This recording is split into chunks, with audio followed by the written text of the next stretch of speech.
search, until finally the story popped up, right?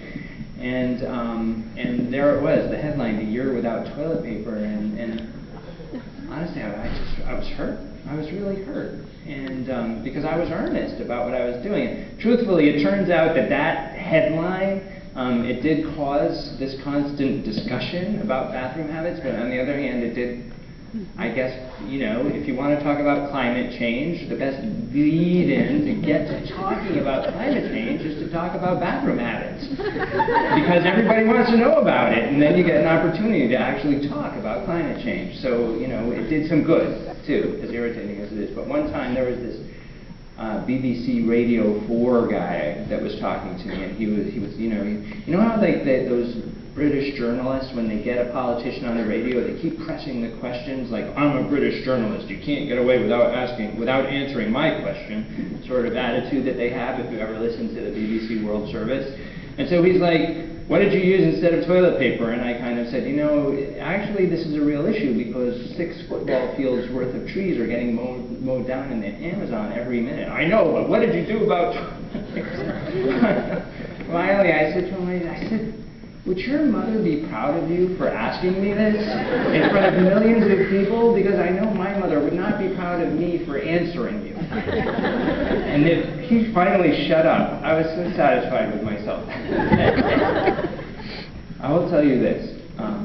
There are two-thirds, I don't know who did this study, obviously somebody with a lot of interest in the subject, 2/3 of the people on this planet do not use toilet paper.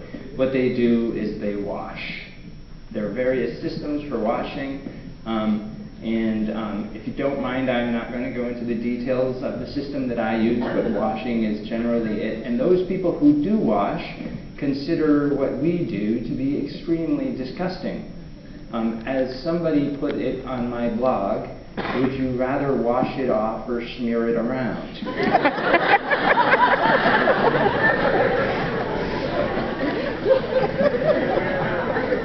You toilet paper users.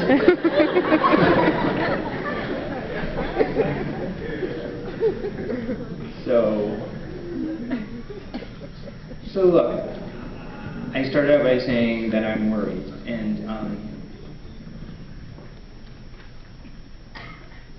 here in the United States there's some debate over whether climate change exists or not. In the rest of the world, there isn't so much debate about this, but here in the United States, there is. But, and I don't know, chances are, if you happen not to believe in climate change, you're not rushing to a talk by No Impact Man. But if you do have some doubt in your mind, I'll tell you that I don't. But I hope that the fact that I say I believe in climate change is not going to mean that we're not going to be able to talk anymore. I hope that that you will be open to hearing some of what I have to say, even if you don't believe in climate change. And the reason for that is what I said before, that even if we have some differences of opinion, we, the American people, we have to find what we have in common. And can I just ask, even if whether you believe in climate change or not, let me just ask this. How many people here believe that the way things are going in the country and in the world is not quite as it should be? Right? Because the thing is, whether you believe in climate change or not, chances are you do believe that something's not quite in this. So I'm worried, in my case, partly because of climate change. I'm worried because we're at war, 2 wars, as a matter of fact. I'm worried because of the gigantic oil spill that happened in the Gulf of Mexico. And here's the thing, that oil spill is not a freak occurrence. It's not like that happened once and it's never going to happen again. Because here's why it happened. It happened because the oil is running out. Used to be, when the first oil rush happened, that in Texas and Oklahoma, where the oil rush first occurred, you could literally go to a hole in the ground with a saucepan and scoop oil out of it. The oil was that abundant. We're now at the stage where we have to take hugely complicated and technical oil rigs and dig an entire mile under the surface of the ocean to find oil, right? Now, they're not doing that because that's the way they want to do it. It's gigantically expensive. They would like to be able to scoop oil out of the ground with a saucepan, right? They're doing that because these are the only places left where there is to find oil, right? So the deep oil spill is, things like that, huge environmental degradation in order to find this oil, are going to happen more. And I think I think that it's commonly accepted now that the wars that we're in were about getting a foothold in the Middle East so that we could have some control and get oil there. So in other words, we're having to do a gigantic amount of things to get the oil to power our culture. And I think that like this, if we're going to do all these things to get the oil to live a certain way, then we should be sure having a party. Like I think of it like this, like if the first time, when you're in high school, and the first time ever your parents leave you alone in the house for the weekend, right? Just bear with me. You're going to be like, what's he talking about? But bear with me for a second. What do they always tell you not to do? Have a party. Have a party. That's right. And of course, what do you always do? Have a party. Right, of course you do. It's Saturday night, you have a party, everybody comes over, they don't care about the place at all, and you're like, because they're like putting their cigarette butts out on your mother's carpet, they put a beer can, whatever, they put a beer can down on the piece of furniture, and there's a ring, like her favorite house plant is bent over, right? You wake up on Sunday morning and they're coming home Sunday night, and you are in so much trouble, right? The place is trashed. Kind of like how we're trashing the planet, right? Well, here's the way I see it. If on the Saturday night at the party you hooked up with the person you wanted to hook up with, it was worth it. But if you did not, if the party was no fun, the trouble you're going to get in was not worth it. And that's kind of how I think it is here.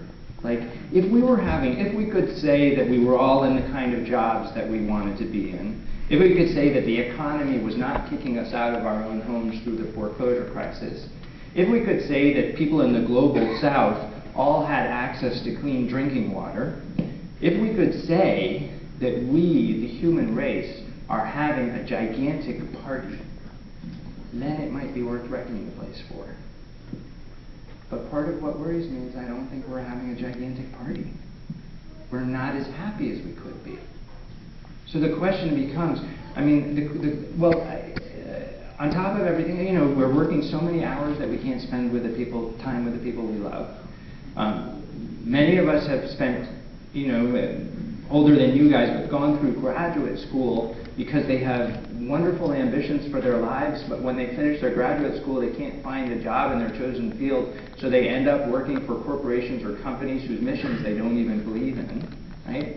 27% of Americans either are suffering from major anxiety disorder or are depressed. So that's like saying, that's 27%, that's a quarter. That's like saying, you guys do not pass go, straight to the doctor, get a prescription for Prozac. Right? That's how many of us are not just not happy, but severely unhappy. So the question is, are we living right? Can't we do better by both? We're definitely wrecking the planet, and we seem to be wrecking ourselves. There's also an obesity epidemic. There's so many things, and they're all connected. So the question is, what can we do about it, right? And here's what doesn't work. Here's, when you look at the way we as Americans are dealing with all these things, what doesn't work is arguing about it. Like recently I was in a bookstore, and there was this book on the shelf, like right here. It was by Bill O'Reilly. Now, I can't remember the exact title, but it was something like How Obama Has Wrecked the Country, It Will Never Recover, and Your Life is Trashed as a Result. Right? Something along those lines. So, and whether you agree with that or don't agree with that, 4 years previously, I saw the exact same book. only it said how Bush has wrecked the country, it will never recover, and your life is trashed as a result. It was just the exact same book with the name of the president crossed out and a new president's name put in, right? In other words, it's the Democrats' fault. Oh, no, it's the Republicans' fault. No, it's the Democrats' fault.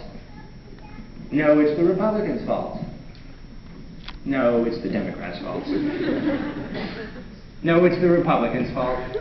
No, it's the Democrats' fault. Are you getting bored of me saying that? Because I'm getting pretty bored of the national discourse.